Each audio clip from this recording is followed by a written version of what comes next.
27th November 2008, 2 train drivers are tragically killed in a level crossing accident. Hi, I'm Dave McMahon. I'm part of the Level Crossing Task Force that our Chief Executive Lance Hockridge set up after the tragic deaths of 2 of our work colleagues on the 27th of November 2008. A combination of complacency and deliberate reckless behaviour result in 98% of all level crossing accidents. The 2008 death toll caused by reckless behaviour was 37 road users, 13 vehicle occupants and 24 pedestrians. Please ask your family and friends to show this DVD to their family and friends. Let's have a joint challenge. Let's have all of our family and friends talking about level crossings and the importance to obey the rules. Let's put a stop to level crossing accidents once and for all.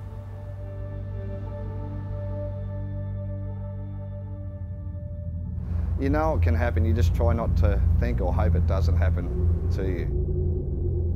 Really gets you on the edge of your chair when you can see a car approaching the crossing and they're not going to stop.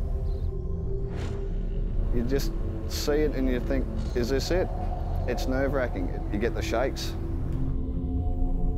Everybody's affected, and some people never get over these sort of things, never. Many times coming up the level crossings, we blow the whistle, you see the lights flashing, there'll be vehicles stopped on one side of the crossing, and then you'll have a guy in a car or a truck coming the other way, and you just know he's not going to stop. He'll put the foot down and you can see him accelerate to get across. I think people are probably just not taking it as seriously as they should. They probably just think, oh, I'll beat that train, it's very slow. But often they get it wrong and that train does hit them. We could take 300 or 400 metres to stop. People think that we're just going to stop just straight away. It doesn't work like that. There's lots of different speeds that different vehicles do on the track. There's 3 categories, your Cat 1, Cat 2, Cat 3. Cat 1's your electric drivers, Cat 2 is your silver rail motors and your diesels, and Cat 3 are your on-track machines. People forget that we're pushing 400 tonne a train here, a passenger train. Freight trains are anything over 2,000 tonne. These trains take the length of the platform to stop. A normal passenger service, a freight train can take anything up to 2 kilometres to stop. You try and do everything, put the brake on, sound the horn, and that's all we can do. You either wait for the bang or you miss them. There's no middle, you either hit them or you don't. We can see the look on their face when they look up in horror and realise what nearly happened as they've just stopped at the last minute. It's not a very nice situation to be in. We've still got to get the train there on time, and we've got to continue doing our job as best we can, but for a little while there, your nerves are just shattered. Some people will drive through signage and signals, knowing there's a train coming, knowing they're going. Some people don't even realise they're going over a railway crossing. That's quite scary. It's pedestrians, it's people on push bikes, women with prams, even the general public, men with suits and briefcases who are going home from work. Well, if they were to trip over, well, I've said it before, we cannot stop, get their foot stuck in the railway line or anything like that, they're gone. It just happens that quickly, yeah. Your heart really races and it's in your mouth and you wonder whether you're going to hit him or is he going to stop, or whether you can stop. And when they do stop, that last little touch of the pedal, and you go past and they look up at you, you can see it written all over their face, and you say to yourself, whoa, that was close. You could wait at McDonald's for 5 minutes to get a hamburger. Everybody's quite happy to do with that, but they won't wait 2 minutes at a level crossing like they haven't got a minute to spare. It's just not good enough. We just think, what a fool. His whole life has just been put on the line just for the sake of probably a minute or maybe a bit less. I'd say they don't have the right to take my life into consideration like that. Just a careless act, really, a selfish act. It ruins people's lives.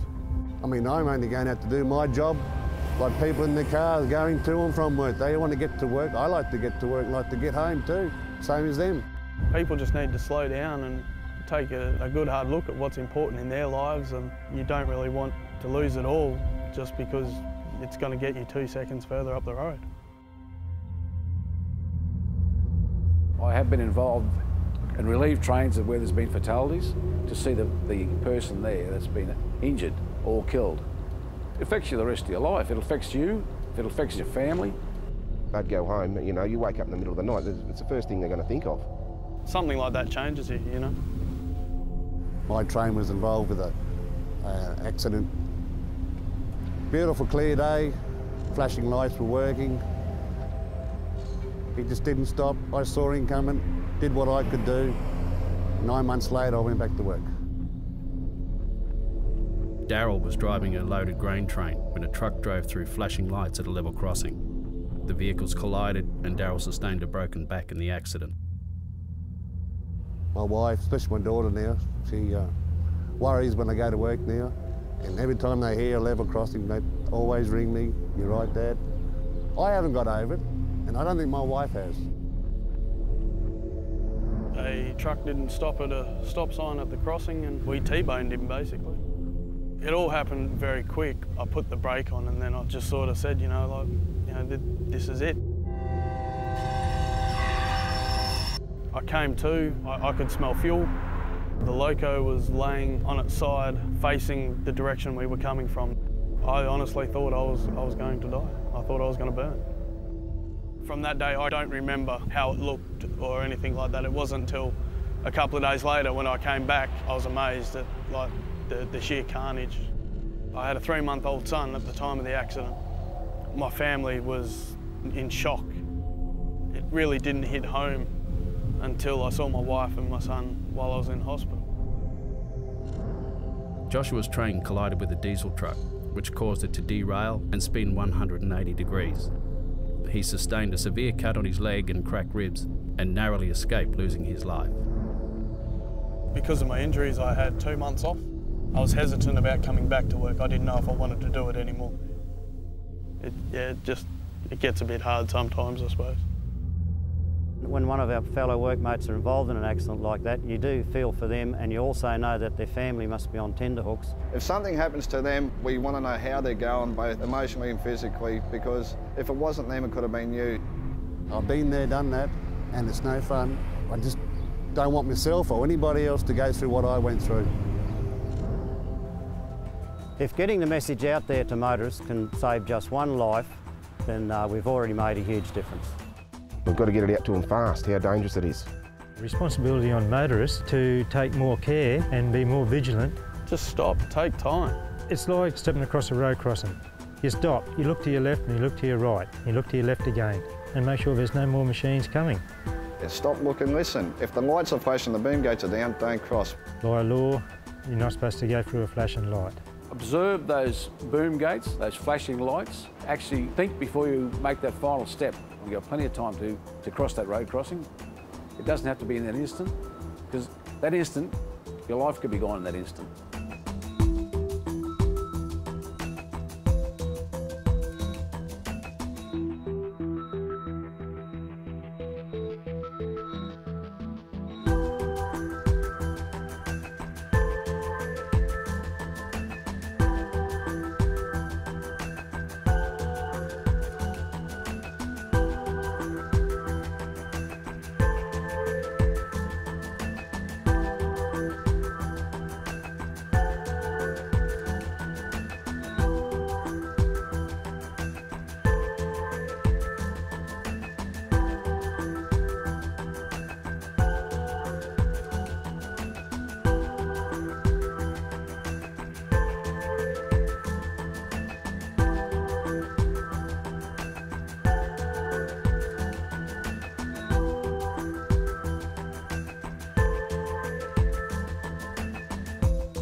We have the power to stop level crossing incidents.